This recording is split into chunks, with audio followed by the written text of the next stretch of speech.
जय हिंद साथियों, वंदे मातरम, राधे राधे। स्वागत है आपका अपने यूट्यूब चैनल शिक्षा सागर एकेडमी पे। आई होप आप अच्छे होंगे, मस्त होंगे, स्वस्थ होंगे। आपकी तैयारी बढ़िया बेहतरीन ढंग से चल रही होगी। साथियों, आज हम एसएससी एमटीएस एग्ज़ाम के लिए कुछ अति महत्वपूर्ण जनरल अवेयरनेस के क्वेश्चन को करने वाले हैं। तो आगामी दिनों में जिन बच्चों का एसएससी एमटीएस में एग्ज़ाम है उनके लिए क्लास काफ़ी इम्पोर्टेंट होने वाली है। इसमें साथियों हम टॉप 50 प्रश्नों को डिस्कस करेंगे। जितने भी प्रश्न साथियों एसएससी एमटीएस एग्जाम में आने की काफ़ी संभावना है। आपसे विनती है साथियों कि आप वीडियो को बहुत ध्यान से देखिएगा। जितने भी प्रश्न काफ़ी इम्पोर्टेंट प्रश्न हैं, हो सकता है साथियों इस वीडियो से आपके एग्जाम में 2 या 3 प्रश्न पूछ लिया जाए। तो काफ़ी इम्पोर्टेंट क्वेश्चन है साथियों। मैं आपसे विनती कर रहा हूँ कि आप क्लास को इस प्रकार से देखिएगा जैसे मैं एग्ज़ाम हॉल में बैठ के परीक्षा दे रहा हूँ। मुझे ये सभी प्रश्न एग्ज़ाम हॉल में देखने को मिल रहे हैं। जब साथियों आप इस अकॉर्डिंग क्लास को देखेंगे तो सभी प्रश्न आपको एकदम बेहतरीन ढंग से समझ में आएंगे। साथ ही जिस प्रकार मैं इसका उत्तर आपको बताते जाऊंगा, ठीक उससे पहले साथियों आप वीडियो को स्टॉप करके इनका उत्तर अपने मन में ठीक प्रकार से टिक कर लीजिएगा। फिर उसके बाद अगले क्वेश्चन की ओर बढ़िएगा। तो ठीक साथियों, हम टॉप 50 प्रश्नों को पढ़ेंगे। तो जिस प्रकार से मैं प्रश्नों के उत्तर को बताते जाऊँगा, तो ठीक इससे पहले आप इनके उत्तर को अपने मन में टिक कर लीजिएगा। और लास्ट में आप कमेंट बॉक्स में बताना कि आपने 50 प्रश्न में से कितने प्रश्न सही किए हैं। तो साथियों चलिए बिना किसी देरी के क्लास की ओर बढ़ते हैं। तो जैसा कि साथियों आपको स्क्रीन पे प्रश्न नंबर 1 दिखाई दे रहा है। हमारा प्रश्न है, स्वतंत्र भारत में राज्यसभा की पहली बैठक किस वर्ष हुई थी। इंपॉर्टेंट क्वेश्चन है साथियों। प्रश्न है कि स्वतंत्र भारत में साथियों यहाँ पे क्या बात हो रही, तो आज़ाद भारत में साथियों राज्यसभा की पहली बैठक किस वर्ष हुई थी। ऑप्शन है 1950, option B 1952, option number C है 1953 और ऑप्शन नंबर डी है 1950। तो साथियों यहाँ पे हमारा राइट आंसर होने वाला है, स्वतंत्र भारत में राज्यसभा की पहली बैठक होती है साथियों 1952 में। तो हमारा ऑप्शन साथियों बी में है, तो ऑप्शन नंबर बी हमारा राइट आंसर हो जाएगा। चलिए साथियों अगले प्रश्न की ओर बढ़ते हैं, देखते हैं अगला प्रश्न क्या है। साथियों स्क्रीन पे नेक्स्ट प्रश्न दिखाई दिया है। प्रश्न है हमारा, निम्नलिखित में से किस संशोधन द्वारा 6 से 14 वर्ष की आयु के सभी बच्चों को निःशुल्क और अनिवार्य शिक्षा को मौलिक अधिकार बनाया गया था। इंपॉर्टेंट क्वेश्चन है साथियों। प्रश्न है हमारा कि किस संशोधन द्वारा 6 से 14 वर्ष की आयु के बच्चे को निःशुल्क और अनिवार्य शिक्षा का मौलिक अधिकार बनाया गया था। तो यहाँ पे हमारा राइट आंसर क्या होगा साथियों। ऑप्शन ए है 22वां संशोधन, ऑप्शन बी है 83वां संविधान संशोधन, ऑप्शन सी है 84वां संविधान संशोधन और ऑप्शन नंबर डी है साथियों 86वां संविधान संशोधन। तो हमारा राइट आंसर साथियों ऑप्शन नंबर डी होगा साथियों, 86वां संविधान संशोधन होगा। तो option number D is the right answer होगा साथियों। 6 से 14 वर्ष की आयु के सभी बच्चों को निःशुल्क और अनिवार्य शिक्षा को मौलिक अधिकार बनाया गया था, यह 6वें संविधान संशोधन में। चलिए अगले प्रश्न की ओर बढ़ते हैं। स्क्रीन पे साथियों नेक्स्ट प्रश्न दिखाई दिया है हमारा। प्रश्न है साथियों, संविधान के किस संशोधन ने आईसीएस अधिकारियों को विशेषाधिकार को समाप्त कर दिया और संसद को उनकी सेवा शर्तों को निर्धारित करने का आदेश दिया। इंपॉर्टेंट क्वेश्चन है साथियों। देखिए यदि एग्जामिनर फुल मूड में रहेगा तो आपसे ऐसे प्रश्न की डिमांड कर सकता है। प्रश्न है हमारा, संविधान के किस संशोधन ने आईसीएस अधिकारी के विशेषाधिकारों को समाप्त कर दिया और उनकी संसद को उनकी सेवा शर्तों को निर्धारित करने का एक अधिकार दिया। तो कौन से संविधान संशोधन में होता है साथियों। तो देखिए ऑप्शन ए है 28वां संशोधन अधिनियम 1972, ऑप्शन बी है 24वां संशोधन अधिनियम 1971 और ऑप्शन नंबर सी है साथियों 29वां संशोधन अधिनियम 1972 और ऑप्शन नंबर डी है 26वां संशोधन अधिनियम 1971। तो राइट आंसर हमारा साथियों नीचे दिया गया है। कौन सा हो जाएगा, 28वां संशोधन अधिनियम 1972 होगा। तो साथियों हमारा राइट आंसर ऑप्शन नंबर ए होने वाला है, 28वां संशोधन अधिनियम 1972 इज द राइट आंसर होगा। चलिए अगले प्रश्न की ओर बढ़ते हैं। साथियों स्क्रीन पे नेक्स्ट प्रश्न दिखाई दिया है। प्रश्न है हमारा, संविधान के 74वें संशोधन द्वारा 12वीं अनुसूची में जोड़े गए मतों की संख्या कितनी है। यहाँ पे साथियों मतों होगा। तो देखिए संविधान के 74वें संविधान संशोधन द्वारा 12वीं अनुसूची में जोड़े गए मतों की संख्या कितनी है। Option A 11, option B 16, option C 18 और ऑप्शन नंबर डी 20। देखिए साथियों यहाँ पे राइट आंसर हमारा होगा ऑप्शन नंबर सी 18। कौन सा हो जाएगा साथियों, तो option number C is the right answer. 18 साथियों मतों की संख्या थी। संविधान के 74वें संशोधन द्वारा 12वीं अनुसूची में जोड़े गए मतों की संख्या साथियों टोटल 18 थी। चलिए अगले क्वेश्चन की ओर बढ़ते हैं। स्क्रीन पे साथियों अगला प्रश्न दिखाई दिया है। क्वेश्चन पूछा है साथियों, निम्नलिखित में से कौन राज्यसभा का पदेन अध्यक्ष होता है। देखिए साथियों इंपॉर्टेंट क्वेश्चन है, बहुत इंपॉर्टेंट है। देखिए प्रश्न है कि निम्नलिखित में से कौन राज्यसभा का पदेन अध्यक्ष होता है। यहाँ पे साथियों राज्यसभा का जो पदेन अध्यक्ष होता है कौन होता है, तो ऑप्शन ए राज्यपाल, ऑप्शन बी मुख्यमंत्री, ऑप्शन सी राष्ट्रपति और ऑप्शन नंबर डी उपराष्ट्रपति। तो राइट आंसर होगा साथियों राज्यसभा का पदेन अध्यक्ष साथियों उपराष्ट्रपति होता है। तो हमारा ऑप्शन नंबर डी राइट हो जाएगा साथियों। चलिए अगले क्वेश्चन की ओर बढ़ते हैं साथियों। यदि आपको क्लास अच्छी लग रही है तो प्लीज़ आप वीडियो को लाइक कर दीजिए, साथ ही अगर आप चैनल पर नए हैं तो चैनल को सब्सक्राइब कर दीजिएगा और जितना हो सके साथियों इस वीडियो का लिंक अपने दोस्तों के पास जरूर शेयर कीजिए। जितने भी दोस्त आपके साथियों एसएससी एमटीएस चाहे एसएससी जीडी किसी भी एग्जाम की तैयारी कर रहे हैं उनके लिए क्लास काफ़ी इंपॉर्टेंट है। खासकर साथियों एमटीएस वाले बच्चों के लिए तो काफ़ी इंपॉर्टेंट है। तो जिन बच्चों का आगामी दिनों में एसएससी एमटीएस में एग्जाम है तो उनके लिए साथियों क्लास काफ़ी इंपॉर्टेंट है। तो चलिए साथियों अगले क्वेश्चन की ओर बढ़ते हैं। साथियों नेक्स्ट प्रश्न दिखाई दिया हमारा। प्रश्न है कि निम्नलिखित में से किसे भारत के संविधान संशोधन द्वारा मौलिक अधिकारों पर उचित प्रतिबंध लगाने की शक्ति दी गई है। इंपॉर्टेंट क्वेश्चन है साथियों कि जितने भी प्रश्न काफ़ी इंपॉर्टेंट हैं। देखिए साथियों हम क्वेश्चन 6 तक करते हुए चले आए हैं, अभी हमारे पास टोटल 44 क्वेश्चन और बचे हैं। तो प्रश्न है हमारा निम्नलिखित में से किसे भारत के संविधान द्वारा मौलिक अधिकारों पर उचित प्रतिबंध, क्या साथियों तो उचित प्रतिबंध लगाने की शक्ति दी गई है।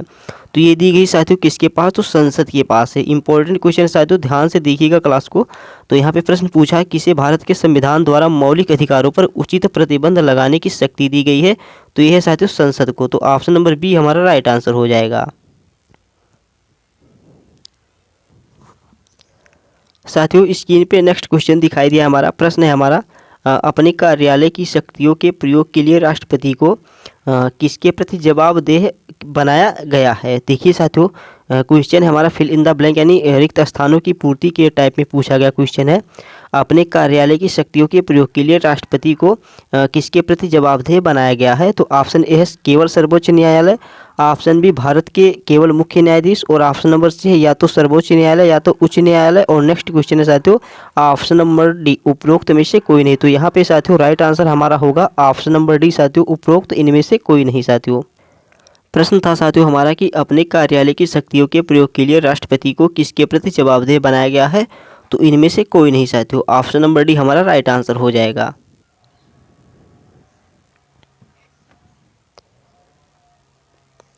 नेक्स्ट क्वेश्चन है साथियों। प्रश्न है हमारा भारत सरकार अधिनियम 1935 के तहत अवशिष्ट शक्तियां किसे दी गई थी।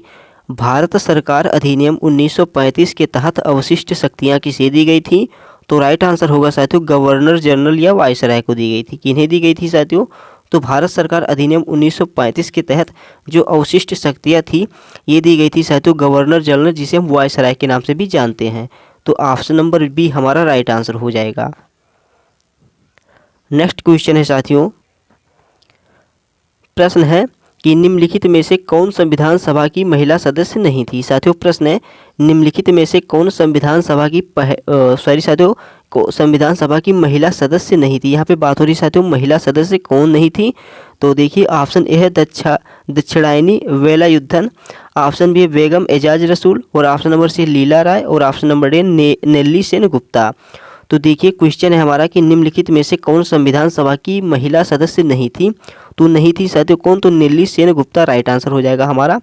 ऑप्शन नंबर डी जो है साथियों नेल्ली सेन गुप्ता ये संविधान सभा की महिला सदस्य नहीं थी। बाकी साथियों दक्षिणायनी वेलायुधन, बेगम एजाज रसूल और लीला राय ये सब साथियों संविधान सभा की महिला सदस्य थी, बट यहाँ पे नेल्ली सेन गुप्ता संविधान सभा की महिला सदस्य नहीं थी। चलिए नेक्स्ट क्वेश्चन की ओर बढ़ते हैं। नेक्स्ट प्रश्न है साथियों। प्रश्न है कि किस मामले में सर्वोच्च न्यायालय ने कहा कि प्रस्तावना में संशोधन किया जा सकता है। स्टार लगाइए साथियों इस प्रश्न पे, इंपॉर्टेंट प्रश्न है। देखिए प्रश्न है कि किस मामले में सर्वोच्च न्यायालय ने कहा कि प्रस्तावना में संशोधन किया जा सकता है। तो देखिए वह कौन सा साथियों मामला था जिसमें साथियों सर्वोच्च न्यायालय ने कहा था कि प्रस्तावना में संशोधन किया जा सकता है। तो देखिए ऑप्शन नंबर ए साथियों Minerva Mills case, option B है Berubari union case, option C है केशवानंद भारती केस और ऑप्शन नंबर डी है SR बोम्मई केस। तो देखिए यहाँ पे राइट आंसर होगा साथियों हमारा केशवानंद भारती केस। इसमें साथियों सर्वोच्च न्यायालय ने कहा था कि प्रस्तावना में संशोधन किया जा सकता है। तो right answer option number C हमारा होगा साथियों तो option number C is the right answer होगा। चलिए अगले क्वेश्चन की ओर बढ़ते हैं। इंपॉर्टेंट क्वेश्चन है साथियों, ध्यान में रखे चलिएगा इस प्रश्न को। अगला प्रश्न है साथियों, प्रश्न है कि स्वतंत्र भारत की पहली कैबिनेट में विदेश और राष्ट्रमंडल संबंधों का पोर्टफोलियो किसके पास था। स्वतंत्र भारत की पहली कैबिनेट में विदेश और राष्ट्रमंडल संबंधों का पोर्टफोलियो किसके पास था।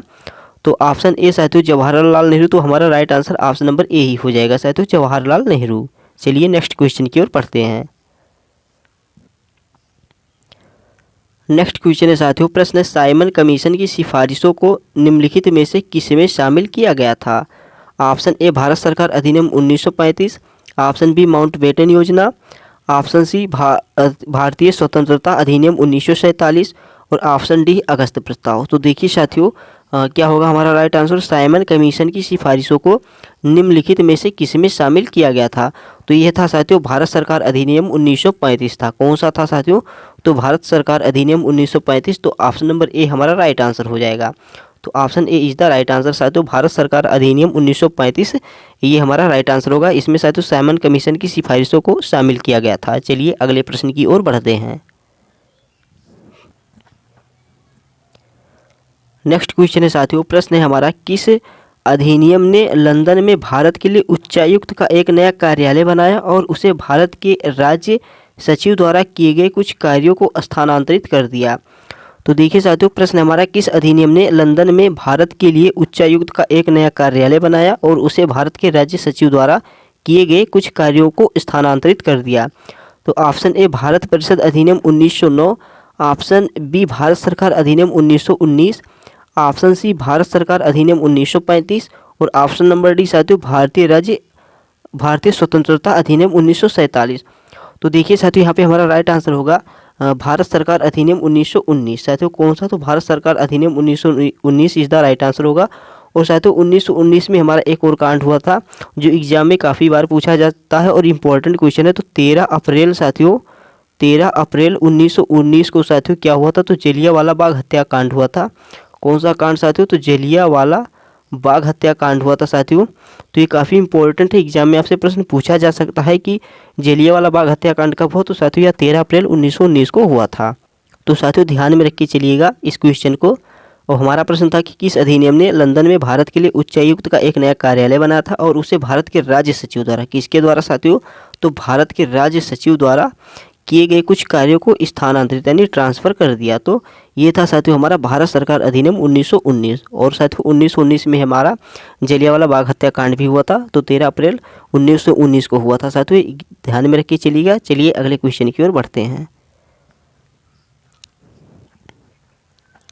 साथियों अगला क्वेश्चन हमारा दिखाई दिया है, प्रश्न है नए राज्य के निर्माण या राज्य के नाम में परिवर्तन करने के लिए निम्नलिखित में से किस अनुसूची में संशोधन की आवश्यकता है।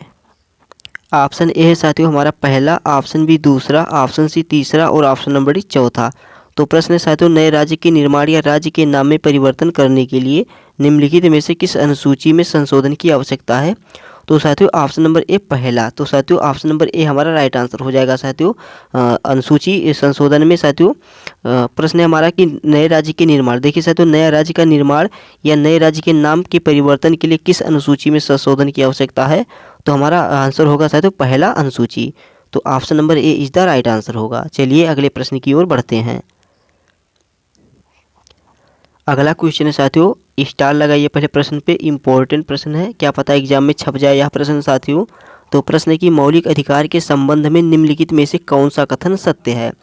तो साथियों प्रश्न है कि मौलिक अधिकार के संबंध में निम्नलिखित में से कौन सा कथन सत्य है। तो ऑप्शन ए उन्हें निलंबित नहीं किया जा सकता, ऑप्शन बी उन्हें राष्ट्रपति की इच्छा पर निलंबित किया जा सकता है, ऑप्शन सी इन्हें प्रधानमंत्री के आदेश से निलंबित किया जा सकता है और ऑप्शन नंबर डी है साथियों आपातकाल के दौरान इन्हें निलंबित किया जा सकता है। तो देखिए साथियों मौलिक अधिकार के संबंध में हमारा सही उत्तर होगा साथियों, सही कथन सत्य होगा, आपातकाल के दौरान उन्हें निलंबित किया जा सकता है। कब साथियों, तो आपातकाल के दौरान उन्हें निलंबित किया जा सकता है। तो यहाँ पे साथियों हमारा राइट आंसर होगा ऑप्शन नंबर डी होगा। तो option number D is the right answer हो जाएगा। चलिए अगले प्रश्न की ओर बढ़ते हैं। स्क्रीन पे साथियों अगला क्वेश्चन दिखाई दिया है, प्रश्न है हमारा राजनीति निर्देशक सिद्धांतों को किस देश के संविधान से लिया गया। देखिए साथियों इम्पोर्टेंट क्वेश्चन है, मोस्ट इम्पोर्टेंट प्रश्न है कि राज्य के नीति निर्देशक सिद्धांत को किस देश के संविधान से अपनाया गया है या लिया गया है? तो राइट आंसर होगा साथियों हमारा आयरलैंड। कहाँ से साथियों लिया गया है? तो नीति निर्देशक जो सिद्धांत है साथियों ये आयरलैंड से लिया गया है। तो हमारा option number D is the right answer होगा आयरलैंड। चलिए अगले प्रश्न की ओर बढ़ते हैं। अगला प्रश्न है साथियों, प्रश्न है निम्नलिखित में से कौन सा विश्व का पहला और सबसे पुराना संघ है?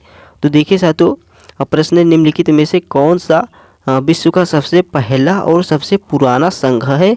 तो ये है साथियों हमारा यूएसए। कौन है साथियों? तो यूएसए इसका राइट आंसर हो जाएगा। ऑप्शन नंबर सी जो है साथियों USA is the right answer होगा। प्रश्न था कि कौन सा विश्व का पहला और सबसे पुराना संघ है? तो USA is the right answer. चलिए अगले प्रश्न की ओर बढ़ते हैं।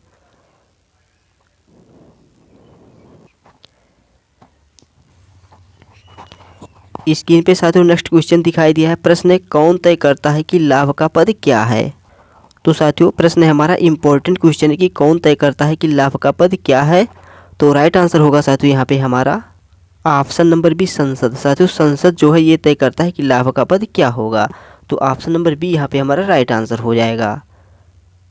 साथियों स्क्रीन पे नेक्स्ट क्वेश्चन दिखाई दिया है। प्रश्न है हमारा अगला क्वेश्चन साथियों, संविधान का कौन सा भाग संसद के संगठन, संरचना, अवधि, अधिकारियों, प्रक्रियाओं, विशेषाधिकारों, शक्तियों आदि से संबंधित है?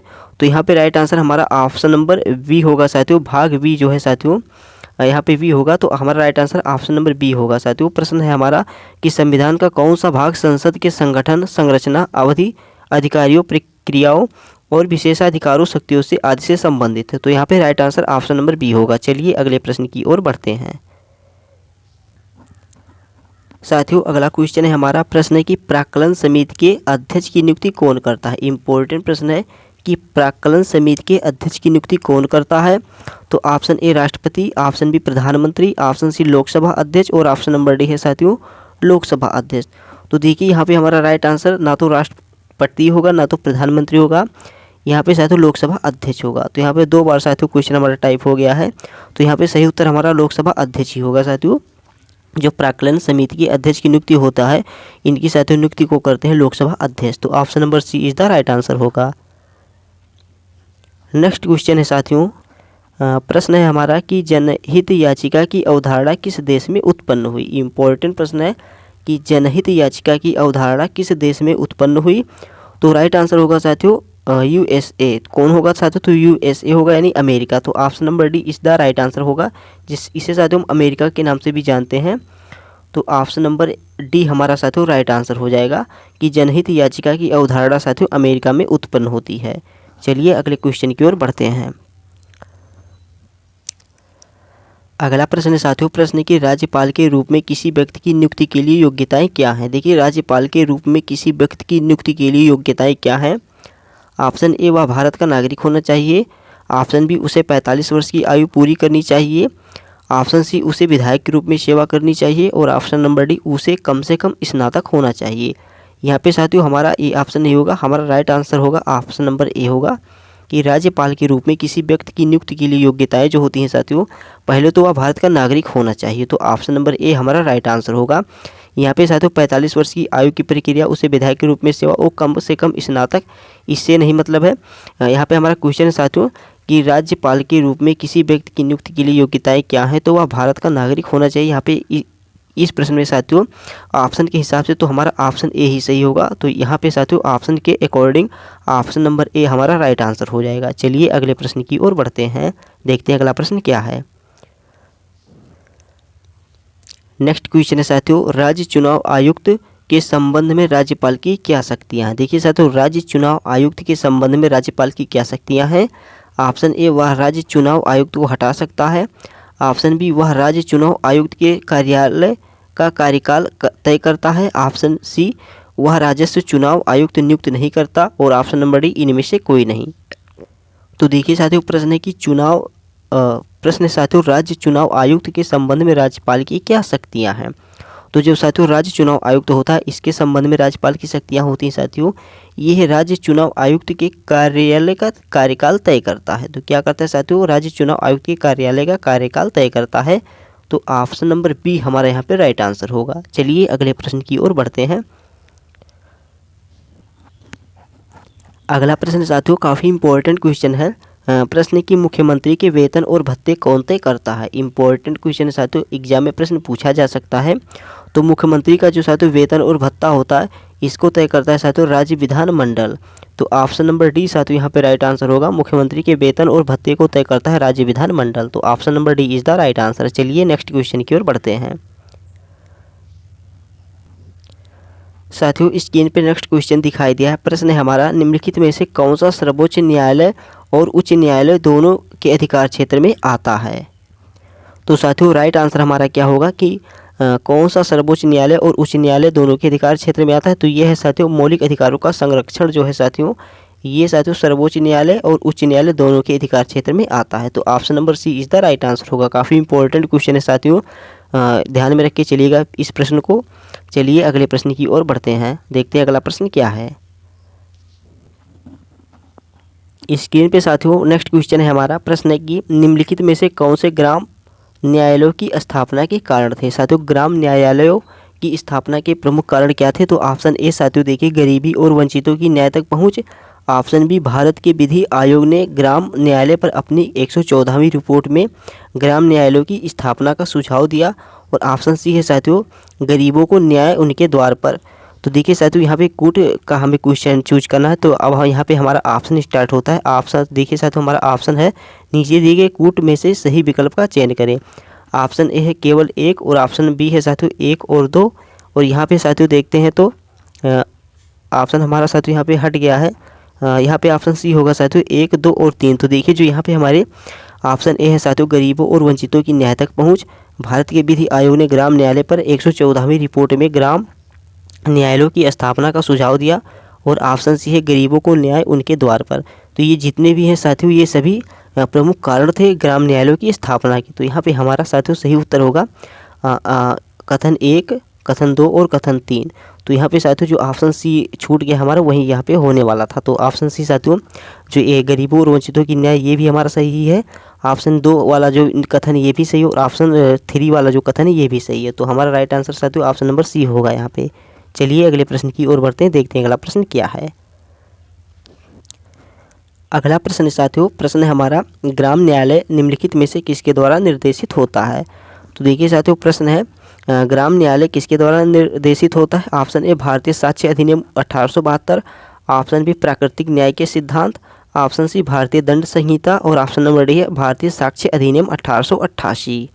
तो साथियों यहाँ पे राइट आंसर होगा हमारा ग्राम न्यायालय किसके द्वारा निर्देशित होता है। तो साथियों प्राकृतिक न्याय के सिद्धांत के द्वारा। किसके द्वारा साथियों, तो प्राकृतिक न्याय के सिद्धांत के द्वारा।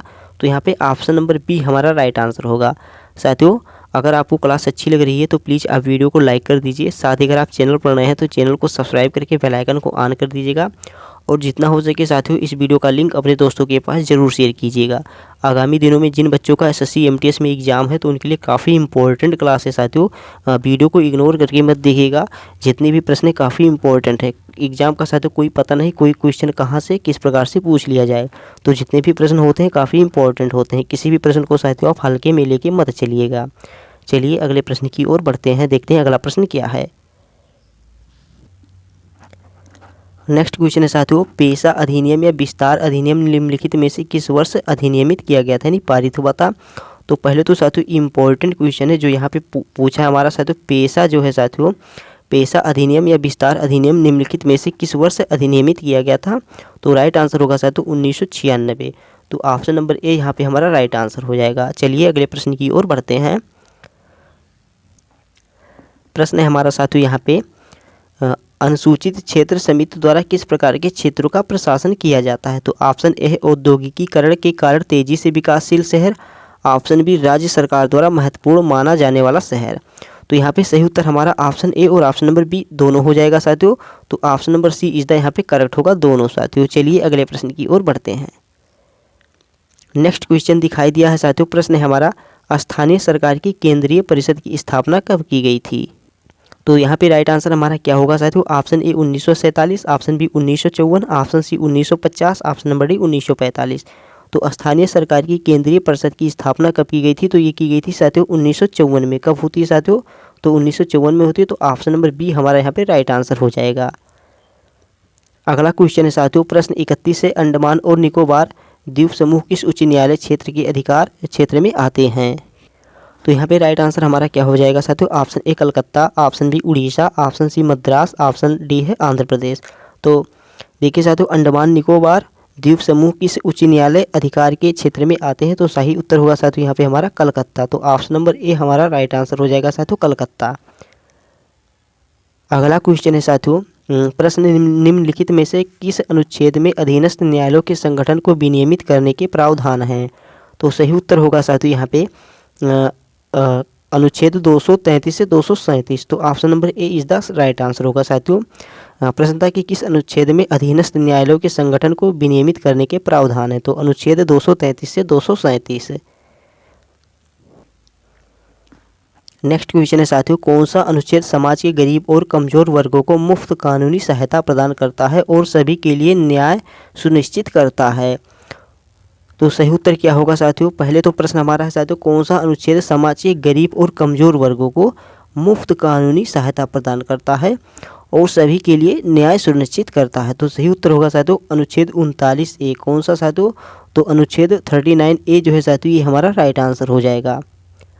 नेक्स्ट क्वेश्चन है साथियों, निम्नलिखित में से किस समिति के अनुसार राज्य स्तर से नीचे लोकप्रिय पर्यवेक्षण के तहत जिला विकेंद्रीकरण के लिए पहला बिंदु लागू होना चाहिए? तो कौन सा समिति सा साथियों? ये तो था हमारा ऑप्शन नंबर ए अशोक मेहता समिति। तो option number A is the right answer होगा। अगला क्वेश्चन है साथियों, प्रश्न निम्नलिखित में से कौन से 73वें संविधान संशोधन अधिनियम 1992 के अनिवार्य प्रावधान हैं? तो देखिए हमारा प्रश्न है, किसी गांव या गांव के समूह में ग्राम सभा आयोजन होना। और ऑप्शन दूसरा कथन है साथियों, ग्राम मध्यवर्ती और जिला स्तर पर पंचायतों की सभी सीटों के लिए प्रत्यक्ष चुनाव। और नेक्स्ट है हमारा साथियों, ग्राम सभा को ग्राम स्तर पर शक्तियाँ और कार्य प्रदान करना। तो देखिए साथियों, अब हमारा ऑप्शन यहाँ पे है, नीचे दिए गए कूट से सही विकल्प का चयन करें। तो ऑप्शन ए साथियों केवल ए, ऑप्शन बी केवल 1 और 2, और यहाँ पे ऑप्शन नंबर सी हमारा केवल 1 और 3, और ऑप्शन नंबर डी है 1, 2 और 3। तो देखिए साथियों यहाँ पे राइट आंसर हमारा क्या होगा? प्रश्न है हमारा कि 73वां संविधान संशोधन अधिनियम 1992 के अनिवार्य प्रावधान कौन से हैं? तो पहला तो हमारा होगा साथियों, किसी गाँव या गाँव के समूह में ग्राम सभा का आयोजन होना। और दूसरा हमारा साथियों, ग्राम मध्यवर्ती और जिला स्तर पर पंचायतों की सभी सीटों के लिए प्रत्यक्ष चुनाव। तो हमारा ऑप्शन बी सही राइट आंसर होगा साथियों, केवल 1 और 2 जो कथन है ये हमारे सही हैं। तो यहाँ पे option number B is the right answer होगा। चलिए अगले क्वेश्चन की ओर बढ़ते हैं। नेक्स्ट क्वेश्चन है साथियों, प्रश्न है हमारा सीमा शुल्क उत्पाद शुल्क और सेवा कर अपीलीय न्यायाधिकरण का गठन कब किया गया था? जिसे हम साथियों सी स्टेट के नाम से जानते हैं साथियों। तो सीमा शुल्क उत्पाद शुल्क और सेवा कर अपीलीय न्यायाधिकरण का गठन कब किया गया? तो option A 1960, option B 1972, option C 1979 और ऑप्शन नंबर डी 1982। तो सही उत्तर होगा साथियों हमारा ऑप्शन नंबर डी जो है साथियों 1982 इज द राइट आंसर होगा। तो option number D is the right answer. चलिए अगले क्वेश्चन की ओर बढ़ते हैं। अगला क्वेश्चन है साथियों, प्रश्न है हमारा नेशनल ग्रीन ट्रिब्यूनल का मुख्यालय कहाँ है? इंपॉर्टेंट क्वेश्चन है साथियों कि नेशनल ग्रीन ट्रिब्यूनल का मुख्यालय कहाँ है? तो ये है साथियों नई दिल्ली में। कहाँ पे होगा? तो साथियों नई Delhi. Option number D is the right answer होगा। नेशनल ग्रीन ट्रिब्यूनल का मुख्यालय साथियों नई दिल्ली में होगा। चलिए अगले क्वेश्चन की ओर बढ़ते हैं। नेक्स्ट क्वेश्चन है साथियों, प्रश्न है भारत के वित्त आयोग का गठन कौन करता है? देखिए भारत के वित्त आयोग का गठन कौन करता है? ऑप्शन ए राष्ट्रपति, ऑप्शन बी संसद, ऑप्शन सी प्रधानमंत्री और ऑप्शन नंबर डी साथियों यहाँ पे अध्यक्ष। तो साथियों यहाँ पे राइट आंसर होगा, भारत के वित्त आयोग का गठन करता है साथियों राष्ट्रपति। तो option number A is the right answer होगा। चलिए अगले प्रश्न की ओर बढ़ते हैं। नेक्स्ट क्वेश्चन है साथियों, प्रश्न परिसीमन उपयोग द्वारा जारी किए गए आदेशों के बारे में निम्नलिखित में से कौन सा कथन सही है? तो ऑप्शन ए उसी के लिए गठित समिति द्वारा उनकी जाँच की जाती है, ऑप्शन बी वे न्यायिक समीक्षा के अधीन हैं, ऑप्शन सी वे अंतिम है और ना किसी साथियों ऑप्शन सी है वे अंतिम है और किसी भी अदालत में चुनौती नहीं दी जा सकती, ऑप्शन नंबर डी उपयुक्त में से कोई नहीं। तो राइट आंसर हमारा होगा साथियों परिसीमन आयोग द्वारा जारी किए गए आदेश के बारे में कौन सा कथन सही है? तो ऑप्शन नंबर डी हमारा सही है साथियों। ऑप्शन ए, बी और सी ये तीनों साथियों हमारे कथन सत्य नहीं है। तो ऑप्शन नंबर डी उपयुक्त में से कोई हमारा ये राइट आंसर हो जाएगा साथियों। चलिए अगले क्वेश्चन की ओर बढ़ते हैं। अगला क्वेश्चन है साथियों, प्रश्न है, निम्नलिखित में से किस अधिनियम के कारण राज्य सूचना आयोग गठन हुआ। तो प्रश्न है साथियों, किस अधिनियम के कारण राज्य सूचना आयोग का गठन हुआ।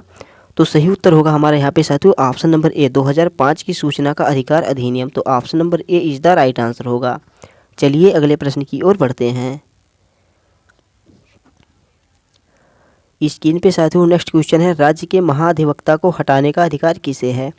प्रश्न है, राज्य के महाधिवक्ता को हटाने का अधिकार किसके पास है। तो यहाँ पे ऑप्शन ए हमारा साथियों भारत के मुख्य न्यायाधीश, ऑप्शन बी राष्ट्रपति, ऑप्शन सी राज्यपाल, ऑप्शन डी मुख्यमंत्री। तो राज्य के महाधिवक्ता को हटाने का अधिकार किसे है। यहाँ पे साथियों बात राज्य के महाधिवक्ता की हो रही है। तो देखिए साथियों, जैसे केंद्र में पूरे देश का मालिक राष्ट्रपति होता है, तो ठीक इसी प्रकार साथियों स्टेट में जो होते हैं साथियों राज्यपाल जो होते हैं हमारे, ये होते हैं, कौन होते हैं साथियों, तो राज्यपाल होते हैं। तो राज्य के महाधिवक्ता को हटाने का अधिकार किसके पास होगा, तो ये होगा राज्यपाल के पास। तो option number C is the right answer होगा। नेक्स्ट है साथियों, यहाँ पे हमारा प्रश्न है कि निम्नलिखित में से किसे केंद्रीय सतर्कता आयुक्त को हटाने का अधिकार है। अब देखिए यहाँ पे प्रश्न है कि किसे केंद्रीय सतर्कता आयुक्त को हटाने का अधिकार है। केंद्रीय सतर्कता आयोग साथियों केंद्रीय सतर्कता आयुक्त जिसे हम CBC कहते हैं साथियों, इन्हें हम CBC के नाम से भी जानते हैं। तो इनको हटाने का अधिकार किनके पास है, तो ये होगा साथियों राष्ट्रपति के पास। किनके पास होगा, तो राष्ट्रपति के पास होगा। तो हमारा ऑप्शन सी राइट आंसर होगा। नेक्स्ट प्रश्न है साथियों, प्रश्न है, निम्नलिखित में से कौन सी लोकपाल की स्वीडिश संस्था की विशेषताएं हैं। देखिए साथियों, कौन सी लोकपाल की स्वीडिश संस्था की विशेषताएं हैं। ऑप्शन ए कार्यपालिका से कार्यवाही की स्वतंत्रता, ऑप्शन बी स्वतः संज्ञान लेकर जांच शुरू करने की शक्ति, ऑप्शन सी शिकायतों की निष्पक्ष और वस्तुनिष्ठ जांच, और ऑप्शन नंबर डी उपरोक्त सभी। तो जितने भी साथियों हमारे ये है साथियों विकल्प हैं, ये सभी हमारे राइट आंसर हो जाएंगे कि लोकपाल की स्वीडिश संस्था की विशेषताएं ऑप्शन ए, बी और सी ये तीनों हो जाएंगे। तो ऑप्शन नंबर डी यहाँ पे हमारा राइट आंसर होगा। चलिए अगले क्वेश्चन की ओर बढ़ते हैं। नेक्स्ट क्वेश्चन है साथियों, प्रश्न है कि किस वर्ष भारत सरकार ने शास्त्रीय भाषा, इंपॉर्टेंट क्वेश्चन है साथियों, शास्त्रीय भाषा यहाँ पे स्टार लगाइए, प्रश्न इंपॉर्टेंट है, शास्त्रीय भाषा नामक भाषाओं की नई श्रेणी बनाने का निर्णय लिया। तो ये साथियों कब लिया था, तो option A 2000, option B 2002, option C 2004, option number D 2006। तो किस वर्ष भारत सरकार ने शास्त्रीय भाषा नामक भाषाओं की नई श्रेणी बनाने का निर्णय लिया, तो ये लिया था साथियों 2004 में। कब लिया गया था, तो 2004 में लिया गया था। तो यहाँ पे हमारा option number C is the right answer हो जाएगा 2004। चलिए अगले क्वेश्चन की ओर बढ़ते हैं। नेक्स्ट क्वेश्चन है साथियों, प्रश्न है, निम्नलिखित में से किस भाषा को शास्त्रीय भाषा का दर्जा दिया गया। इंपॉर्टेंट क्वेश्चन है साथियों, कौन सी भाषा थी साथियों जिसे शास्त्रीय भाषा का दर्जा दिया गया है। Option A Tamil, option B Sanskrit, option C Kannada और ऑप्शन नंबर डी मलयालम। तो देखिए साथियों कौन सी भाषाएं हैं जिन्हें शास्त्रीय भाषा का दर्जा दिया गया है, तो साथियों तमिल, संस्कृत, कन्नड़ और मलयालम, इन सभी को साथियों देखिए हमें यहाँ पे हमारे कूट से संबंधित क्वेश्चन थे।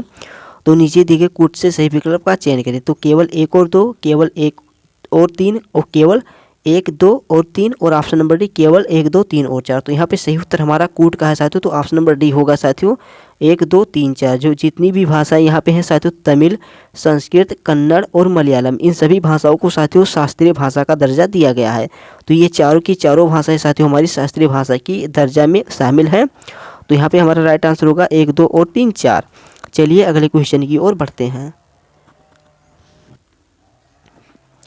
स्क्रीन पे साथियों अगला क्वेश्चन दिया है हमारा, एंग्लो इंडियन समुदाय के लाभ के लिए शैक्षिक अनुदान के संबंध में संविधान के किस अनुच्छेद में विशेष प्रावधान है। तो साथियों देखिए एंग्लो इंडियन समुदाय के लाभ के लिए शैक्षिक अनुदान के संबंध में साथियों संविधान के अनुच्छेद 337 में विशेष प्रावधान है। तो यहाँ पे हमारा ऑप्शन नंबर बी साथियों 337 इज द राइट आंसर हो जाएगा। चलिए अगले क्वेश्चन की ओर बढ़ते हैं। नेक्स्ट क्वेश्चन है साथियों, प्रश्न है हमारा, किस वर्ष में सर्वोच्च न्यायालय ने फैसला सुनाया कि शारीरिक स्वायत्तता एक व्यक्ति के यौन अभिविन्यास के दायरे में आती है और निजता के अधिकार के अंतर्गत आती है। तो देखिए प्रश्न है हमारा, किस वर्ष में सर्वोच्च न्यायालय ने फैसला सुनाया कि शारीरिक स्वायत्तता एक व्यक्ति के यौन अभिविन्यास के दायरे में आती है और निजता के अधिकार के अंतर्गत आती है। तो यह था साथियों हमारा सन 2017। कौन था साथियों 2017 इस यहाँ पे राइट आंसर होगा। चलिए अगले क्वेश्चन की ओर बढ़ते हैं। साथियों स्क्रीन पे नेक्स्ट क्वेश्चन दिखाई दिया है। प्रश्न हमारा, पौधा किस्म और कृषक अधिकार संरक्षण अधिनियम किस वर्ष बनाया गया था। इंपॉर्टेंट क्वेश्चन है साथियों कि पौधा किस्म और कृषक अधिकार संरक्षण अधिनियम किस वर्ष बनाया गया था। तो ये बनाया गया था साथियों 2001 में। कब हुआ था साथियों, तो 2001 इज द राइट आंसर होगा। तो ऑप्शन नंबर बी हमारा सही उत्तर हो जाएगा। तो साथियों हमारे पास केवल इतने ही प्रश्न थे, टॉप 48 ही प्रश्न थे साथियों। 2 प्रश्न हमारे छूट चुके हैं, तो मैं अगली वीडियो में साथियों एक्स्ट्रा इन 2 क्वेश्चन को करवा दूंगा। तो साथियों टोटल 48 प्रश्न थे। अब आप कमेंट में बताइए कि आपने 48 प्रश्न में से कितने प्रश्न सही किए। और साथियों आपको आज वाली क्लास कैसी लगी। यदि आपको क्लास अच्छी लग रही है तो प्लीज़ आप वीडियो को लाइक कर दीजिएगा। साथ ही अगर आप चैनल पर नए हैं तो चैनल को सब्सक्राइब करके ही जाना। और जितना हो सके साथियों इस वीडियो का लिंक अपने दोस्तों के पास शेयर करना मत भूलिएगा। जितने भी दोस्त आपके साथियों SSC MTS एग्जाम की तैयारी कर रहे हैं उनके लिए यह क्लास काफ़ी इम्पोर्टेंट है। साथ ही कमेंट बॉक्स में बताना कि कितने बच्चे साथियों SSC GD एग्जाम की तैयारी कर रहे हैं, तो वे भी कमेंट में बताइएगा। उनके लिए भी क्लासेस स्टार्ट होने वाली हैं साथियों। और साथियों RPF कांस्टेबल की भी क्लासेस साथियों कुछ ही दिनों में स्टार्ट हो जाएंगी। हमने ऑलरेडी RPF कांस्टेबल के लिए साथियों क्लास पहले से ली थी, बट साथियों अब उनका एग्ज़ाम भी आ रहा है करीब में। तो RPF कांस्टेबल तथा SSC GD इन दोनों के लिए क्लासेस बहुत ही जल्द स्टार्ट होने वाली हैं। और साथियों वीडियो कैसी थी इस वीडियो के बारे में भी बताना, आपको आज वाली क्लास कैसी लगी। और ऑलरेडी जो बच्चे साथियों SSC MTS की प्रैक्टिस सेट करना चाहते हैं तो चैनल के अंदर जाकर के साथियों हमने SSC MTS का साथियों 25 GK और 25 अंग्रेजी का क्वेश्चन ऑलरेडी करवाया है। तो उसकी प्लेलिस्ट साथियों अलग बनी हुई है, तो आप प्लेलिस्ट में जाकर के देख सकते हैं। जो 25 क्वेश्चन अंग्रेजी और 25 क्वेश्चन GK के साथियों हमने ऑलरेडी इस क्लास में करवाई हुई है। तो आप चैनल के अंदर जाके साथियों वो वाला प्लेलिस्ट देख लीजिएगा। उसमें साथियों आपको रीजनिंग GK अंग्रेजी ये सभी चैप्टर साथियों आपको मिल जाएंगे। तो आई होप साथियों आपको आज वाली क्लास अच्छी लगी होगी। यदि आपको क्लास अच्छी लगी तो प्लीज़ आप वीडियो को लाइक कर दीजिएगा। साथ ही अगर आप चैनल पर नए हैं तो चैनल को सब्सक्राइब कर लीजिएगा। और जितना हो सके साथियों इस वीडियो का लिंक अपने दोस्तों के पास शेयर ज़रूर कीजिएगा। चलिए मिलते हैं हम कल वाली वीडियो में। तब तक के लिए साथियों जय हिंद, जय Bharat, Vande Mataram, take care, bye bye, मस्त रहना, अपना ख्याल रखना।